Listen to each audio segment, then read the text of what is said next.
요한일서 4장 7절에서부터 8절까지의 말씀입니다. 한 목소리로 같이 봉독하겠습니다. 사랑하는 자들아, 우리가 서로 사랑하자. 사랑은 하나님께 속한 것이니 사랑하는 자마다 하나님으로부터 나서 하나님을 알고 사랑하지 아니하는 자는 하나님을 알지 못하나니 이는 하나님은 사랑이심이라. 아멘.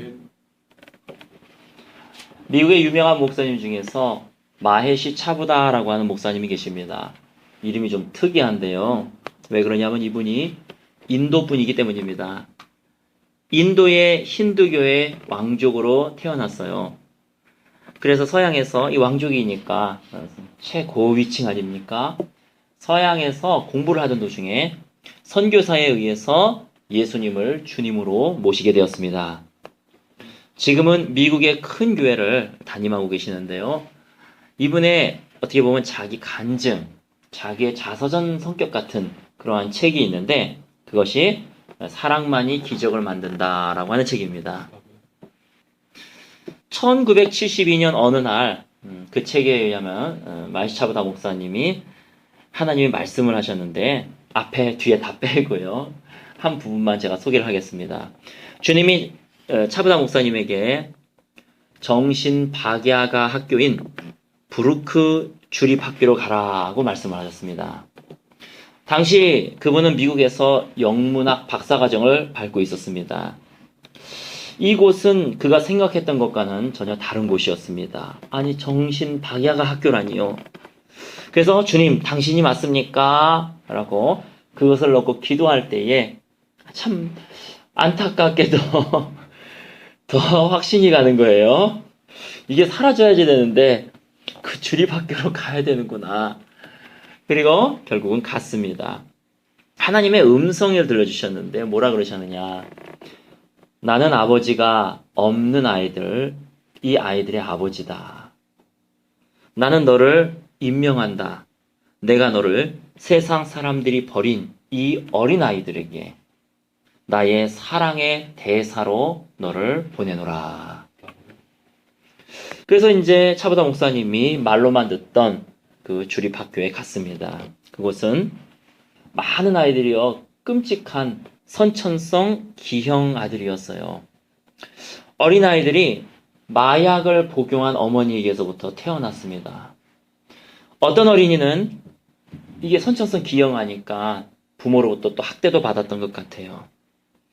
이곳의 어린아이들이 모두 다 심한 정신 박야가였습니다. 몸은 25세 이상이었지만 정신 연령은 채 한 돌도 되지 않은 그러한 소년, 소녀들이 있었습니다. 그들 중에는 나이와 몸의 크기도 불구하고 대형 어린이 침대에서 20여 년 동안 하루 종일 누워서 보낸 아이들도 있었습니다. 그리고 앞으로도 계속 평생을 침대에서 살아갈 아이들이었습니다. 대다수의 경우 그들은 부모에 의해서 간단히 버려졌습니다. 그의 생일이나 그 소녀의 크리스마스 때에는 아무도 찾아와 주는 이가 없는 아이들이 수두룩했습니다. 어린아이 때서부터 소위 우리가 말하는 성인까지 골고루 그 속에 다 있었죠. 그렇지만 성인이 되더라도 나이가 25 이상이 되더라도 정신연령은 한 돌도 되지 않았습니다. 그런 아이들이 또 수두룩했습니다. 지금의 그가 가장 기억에 남는 기숙사가 있었는데 기숙사 이름이 꽃 이름이에요. 백합과 장미였었습니다. 이 건물에는 정신연령이 나이는 상관이 없는 것 같아요. 정신연령이 1살 반에서 3살 반 정도 된 아이들이 그 속에 살았습니다. 대다수의 어린이들이 대소변을 스스로 가리지 못해서 기저귀를 차는 아이들이었습니다. 이 차부다 목사님이 거기를 방문했다가 악취가 코를 너무 찔러가지고 도저히 참지 못해서 거기서 뛰쳐 나가버렸습니다. 그리고 그날 저녁에 기도하는 거예요. 주님, 이거 뭐가 말이 다르잖아요. 주님, 이거는 도저히 못합니다. 설마 했지만 그 다음날 그는 그 기숙사 백합으로 발령이 났습니다. 그런데 신기하게도요, 하나님이 이 차부다 당시에는 목사님이 아니었어요. 이 차부다에게 아이들을 사랑할 수 있는 그러한 사랑을 부어주셨어요. 이 초자연적인 사랑인 거죠. 그분은 얘기합니다. 이것을 설명하기는 내가 어렵습니다. 하지만 마치 주님께서 자신의 심장의 일부를 띄어가지고 내 심장에다가 탁 갖다 붙인 것 같았습니다. 그는 9시간의 일이 끝나면은요, 이제 걸을 수 없는 아이들을 있는 곳에 가가지고 그 아이들을 또 가슴에 안고 몇 시간을 있었습니다. 평생 침대에서 보내왔고 앞으로도 평생 침대에서 보낼 이 아이들을 생각하니까 가슴이 미어지는 것 같았어요. 그분은 어떻게 기도할지도 몰랐습니다. 그냥 그 아이를 안고 흔들의자에 앉아가지고 몇 시간을 방언하고 기도하고 하나님을 찬양했습니다. 그가 할 수 있는 것은 그거밖에 없었어요. 그 중에는 로라라고 하는 소녀가 한 명 있었는데 어머니가 임신 중에 마약을 복용했습니다. 그래서 그 소녀는 태어날 때서부터 앞이 안 보이는 장님이 되었어요. 그리고 심한 정신박약아가 되었습니다. 이 로라를 끌어안고 너무 안타까운 나머지 기도를 드리면서 하나님, 이 아이가 하나님의 사랑을 알게 해주세요. 하나님의 사랑을 알게 해주세요. 그렇게 기도를 했어요. 그렇게 기도한 지 몇 주 정도가 되었을 때에 그날도 차부다는 로라에게로 다가가고 있었습니다. 그런데 차부다가 오는 것을 보고 이 로라가 고개를 돌리는 거예요. 그는 분명히 장님이거든요. 근데 차부다가 오니까 그쪽으로 고개를 돌리는 거예요. 그리고 차부다에게 손을 흔드는 거예요. 봤더니 그 소녀의 눈이 떠져 버린 거예요. 주님께서 그녀를 고쳐주신 것입니다. 차부다는 얘기해요. 나는 치유 기도를 한 적도 없습니다. 단지 아이들과 함께 있을 때에 그냥 끌어안고 차부다를 통해서 주님의 사랑을 체험할 수 있도록 해달라고 그냥 기도하고 찬양했을 뿐이었습니다. 이 아이가 얼마나 불쌍합니까? 하나님의 사랑을 알게 해주세요. 그렇게 기도했을 뿐이라는 거예요. 아이의 치유에 이 차부다 목사님도 어리둥절하면서 이게 지금 고쳐진 게 맞나? 원래 얘 눈 떠 있었던 애 아니야? 자기도 어리둥절했다고 합니다. 또 그 아이들 중에서는요, 태어날 때서부터 선천성 또 심한 기형아가 있었는데 척추가 불구로 태어나가지고 애가 앉지를 못하는 거예요.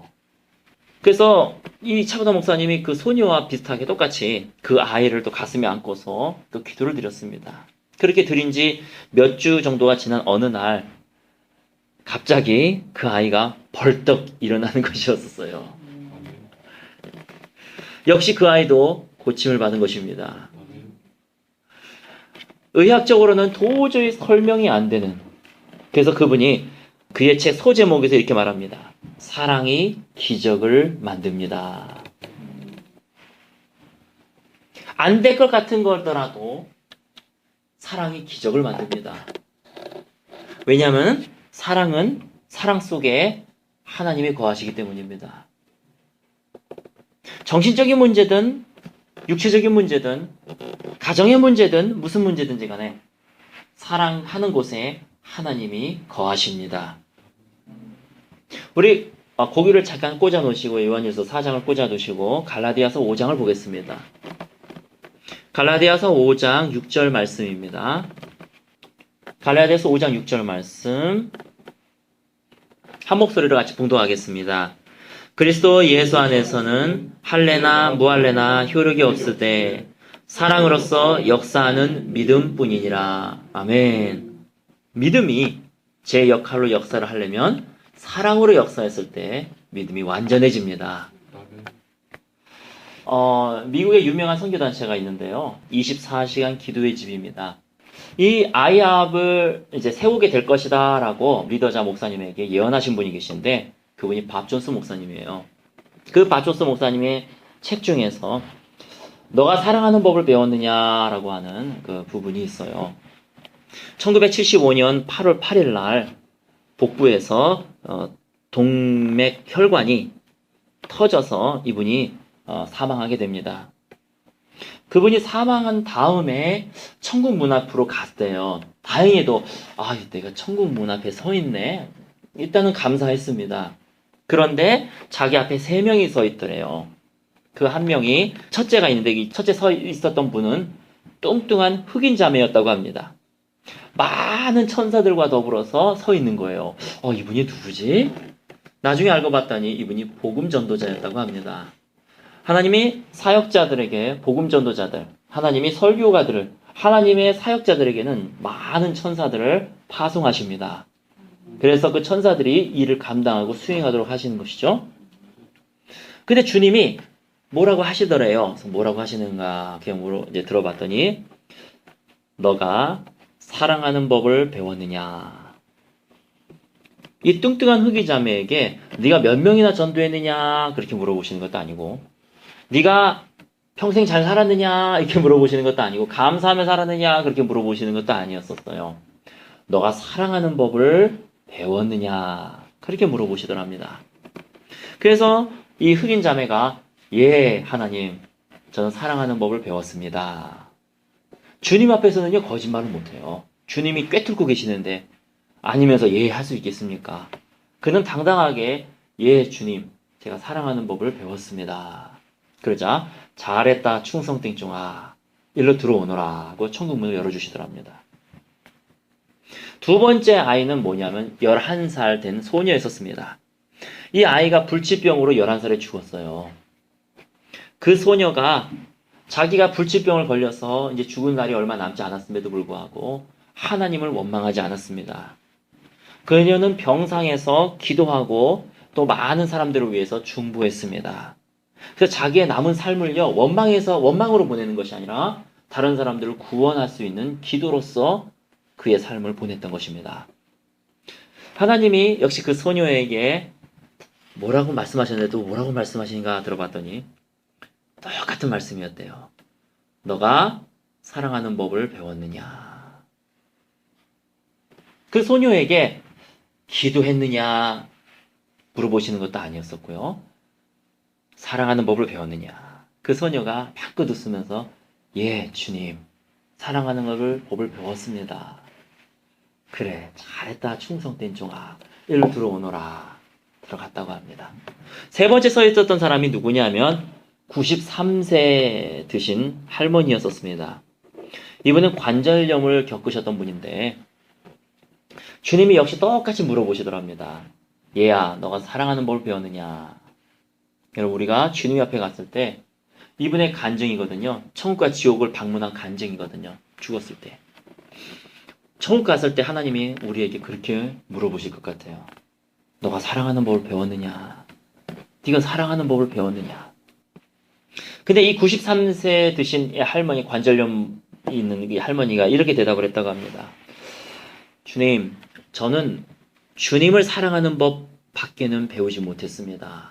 근데 주님은 사랑했다는 얘기죠. 그리고 저의 전 생애 동안에 주님 앞에 머물렀습니다. 제가 젊어서 남편이 죽었을 때부터 제 안에 쓴뿌리가 생겨났고 그로 인해서 제가 겪었던 어려움들로 인해서 저의 삶은 계속해서 다른 사람들을 힘들게 하는 그러한 삶을 살았습니다. 주님, 저는 그들을 사랑하기보다는 그들을 정죄하고 비난하는 삶을 살았습니다. 그렇지만 저는 주님만을 사랑했습니다. 주님이 과연 뭐라 그러실까? 주님이 이렇게 말씀하시더랍니다. 너는 내 나라에는 들어올 수 있지만 내 나라에서는 가장 작은 자가 될 것이다. 십자가가 있습니다. 세로로 있고 가로로 있고 하나님을 내 몸과 마음과 뜻을 다해 사랑하고 내 이웃을 내 몸과 같이 사랑하라. 그것이 바로 우리의 신앙인 것입니다. 무엇보다도 우리의 삶의 목표가 대학 가고 성공하고 돈을 잘 벌고 거기에 있다면 우리는 죽은 다음에는 아무것도 남지 않을 것입니다. 우리가 죽은 다음에 유일하게 남는 것은 뭐냐면 다른 사람에게 사랑을 베푼 것입니다. 다른 사람을 사랑한 것입니다. 너희가 너희를 사랑하는 사람만 사랑하면 너희가 무슨 소용이 있겠느냐. 죄인들도 그같이 하느니라. 너희가 사랑할 수 없는 자까지도 사랑하려고 노력하는 것. 그것이 바로 이 세상에서는 어리석은 사람처럼 보이겠지만 하나님의 영적인 관점에서는 이 천국에서 가장 큰 자라는 것입니다. 이 세상을 살아가는 지혜가 무엇입니까? 사랑하는 것입니다. 사랑하면서 살아가는 것입니다. 우리 요한일서 4장 7절 말씀 다시 피도록 하겠습니다. 요한일서 4장 7절 말씀입니다. 우리 7절서부터 한 목소리로 같이 봉독하겠습니다. 사랑하는 자들아, 우리가 서로 사랑하자. 사랑은 하나님께 속한 것이니 사랑하는 자마다 하나님으로부터 나서 하나님을 알고 사랑하지 아니하는 자는 하나님을 알지 못하나니 이는 하나님은 사랑이심이라. 아멘. 우리가 하나님을 사랑한 만큼 하나님은 자신을 드러내시고 계시하신다는 거예요. 너가 사랑하지 아니하면 하나님 너에게 하나님을 나타낼 수가 없다. 왜? 하나님은 사랑이시니까. 하지만 네가 사랑하는 법을 배운다면 하나님이 너에게 더 하나님을 드러내실 것이다. 그래서 사랑하는 것이 바로 지혜입니다. 하나님을 더 경험하고 하나님을 더 알게 되고 9절을 보겠습니다. 시작. 하나님의 사랑이 우리에게 이렇게 나타난 바 되었으니 하나님이 자기의 독생자를 세상에 보내심은 그로 말미암아 우리를 살리려 하심이라. 사랑은 여기 있으니 우리가 하나님을 사랑한 것이 아니요 하나님이 우리를 사랑하사 우리 죄를 속하기 위하여 화목제물로 그 아들을 보내셨음이니라. 아멘. 우리가 여기 있는 것은요, 하나님이 먼저 우리를 택해 주신 거라고 성경은 말씀하고 계세요. 지금도 이 시간에 주님 앞에 예배드리는 자보다는 예배드리지 않고 흥청망청 자기 삶을 보내는 자가 더 많습니다. 그들을 여기다 끌어안혀도요, 튀어나갈 사람들도 허다합니다. 우리가 여기서 말씀을 듣고 주님을 찬양하는 것은요, 하나님이 우리를 선택하신, 먼저 우리를 선택하셨기 때문에, 먼저 우리를 사랑하셨기 때문에 우리가 이 자리에 앉아있는 줄 믿으시기 바랍니다. 그래서 우리 죄를 속하기 위하여 화목제물로 그 아들을 보내시기까지, 자기 아들을 죽이기까지 우리를 사랑하셨다고 성경은 말씀하고 있습니다. 그러므로 11절을 보겠습니다. 사랑하는 자들아, 하나님이 이같이 우리를 사랑하셨은즉 우리도 서로 사랑하는 것이 마땅하도다. 아멘. 하나님이 우리를 사랑하셨기 때문에 우리도 서로 사랑하는 것이 마땅하도다.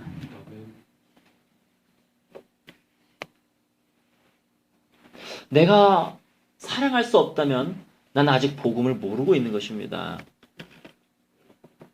복음을 알면 더 사랑할 수 있게 됩니다. 그래서 오늘 여러분 기도해 주셨으면 좋겠습니다. 하나님, 하나님의 사랑으로 내가 사랑하는 자 되게 하여 주시옵소서. 나를 사랑하는 사람만 사랑하는 것이 아니라 내가 하나님의 말씀 앞에 굴복하며 하나님이 사랑해라라고 말씀하셨기에 사랑하는 자 되게 하여 주시옵소서. 그렇게 해서 주님 앞에 은혜를 구하는 기도를 드립시다. 12절을 보면은요, 같이 한 목소리로 봉독합니다. 어느 때나 하나님을 본 사람이 없으되 만일 우리가 서로 사랑하면 하나님이 우리 안에 거하시고 그의 사랑이 우리 안에 온전히 이루어지느니라. 아멘. 이것이 바로 교회의 모습입니다. 교회는요, 성도들끼리 서로 사랑하는 겁니다. 이유가 있어서 사랑하는 것이 아니라 하나님이 사랑해라고 했기 때문에 사랑하는 것입니다. 사랑하는 법을 배우기 위해서 사랑하는 것입니다. 또 하나님이 우리 안에 거하시게 하기 위해서 사랑하는 것입니다. 저는 이 찬양마을교회가 성도들이 어떤 조건이나 어떤 관계를 뛰어넘어서 서로 사랑하되 끝까지 사랑해서 하나님이 우리 가운데, 우리 몸 가운데 거하시는 것을 경험하는 우리가 되어지기를 예수님의 이름으로 축원합니다. 교회는 별 사람들이 다 있어요. 교회는 특이한 곳입니다. 지나가는 거린도 쫓을 수 없는 게 교회예요. 웬 거지가 와서 나가! 그런 말이 안 되잖아요. 여기에 앉아있는 사람들이, 우리 표현하는 게 아니라, 지금 여기가 아니라, 여기에 이제 많은 사람들이 오게 된다면, 앉아있는 사람들이요, 다 구원받았느냐? 그렇지 않은 사람들도 있고요. 다 주님을 사랑하는 사람이냐? 그렇지 않은 사람들도 있고요. 사업차 큰 교회 가는 사람들도 허다하고요. 또 뭔가 자기가 한 자리 해보려고 큰 교회에서 쫓겨나가지고 작은 교회 온 사람들도 많습니다. 뭐라도 직임이라도 받아보려고 하는 사람들도 있고요. 별의별 사람들이 많은 곳. 하지만 우리가 마치 청소하듯이 너 나가 그럴 수 없는 게 교회잖아요. 그러니까 교회에서는요. 가장 고귀한 사람도 있고요. 가장 비천한 사람도 있고요. 성인구제 같은 사람도 있고요. 말도 안 되는 꼴값을 떠는 사람도 있습니다. 그래서 교회 안에서 상처를 받는 건 당연할 거예요. 어떻게 할 수가 없습니다.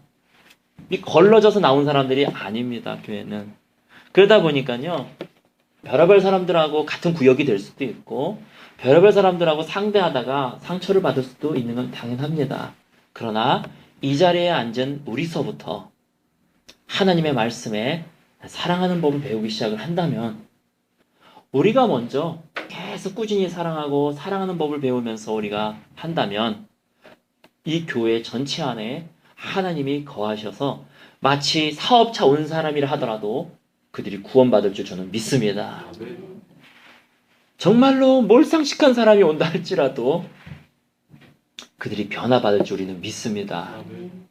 그러므로 하나님의 사랑으로 사랑해달라고 오늘도 또 은혜를 구합시다. 21절까지 그냥 계속 읽을게요. 13절 시작.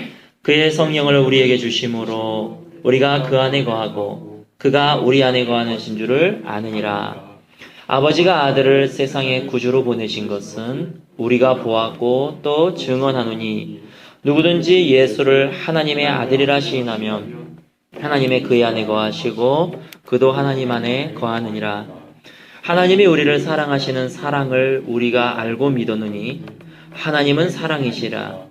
사랑 안에 거하는 자는 하나님 안에 거하고 하나님도 그의 안에 거하시느니라. 아멘. 그래서 사랑이 그렇게 중요한 것입니다. 이것이 지혜입니다.